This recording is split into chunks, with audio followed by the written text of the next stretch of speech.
Bienvenue à cette revue des marchés boursiers Cachemire du jeudi 10 août 2023. Ben écoutez, les marchés boursiers étaient partis en feu ce matin avec les chiffres sur l'inflation aux États-Unis, mais ça s'est dégonflé beaucoup. Donc le TSX Toronto a fini à 0,3 % de hausse, 20 342. Quand même, il y a du vert partout, là, mais c'est pas convaincant. Le S&P 500 en hausse de 0,03%.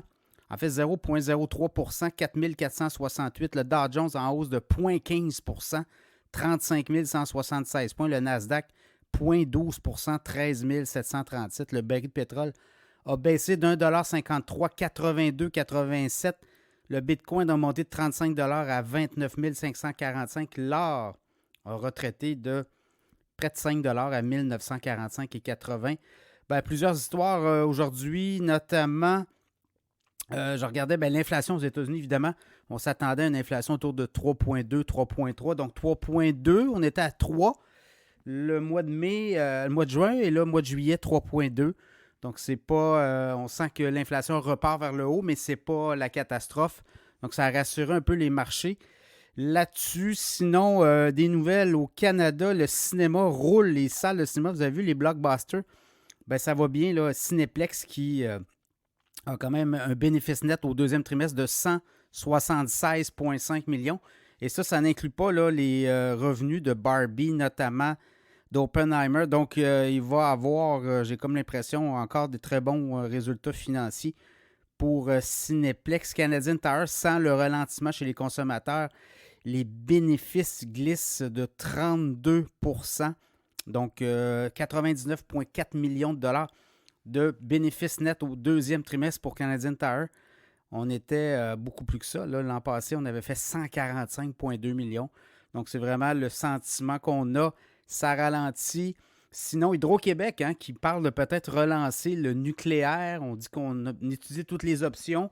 Ça sera à suivre. On avait fermé la centrale de Gentilly 2 il y a quelques années. Et là, on parle peut-être de relancer la filière nucléaire. On verra aussi au niveau des coûts de production, mais je suis certain que le nucléaire peut s'ajouter dans le portefeuille d'Hydro-Québec. Ça sera à suivre.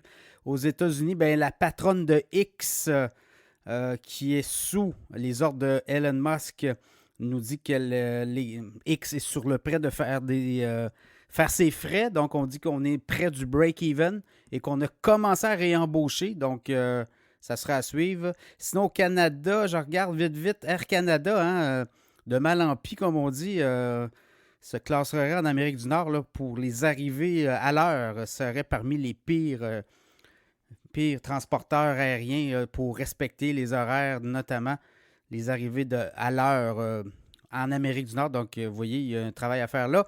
Et dans le luxe, là, Tapestry, qui détient les marques Coach, notamment Wiseman, on va faire alliance avec Capri, Michael Kors, Versace, Jimmy Choo. Donc, on veut se lancer dans le luxe, mais un gros joueur.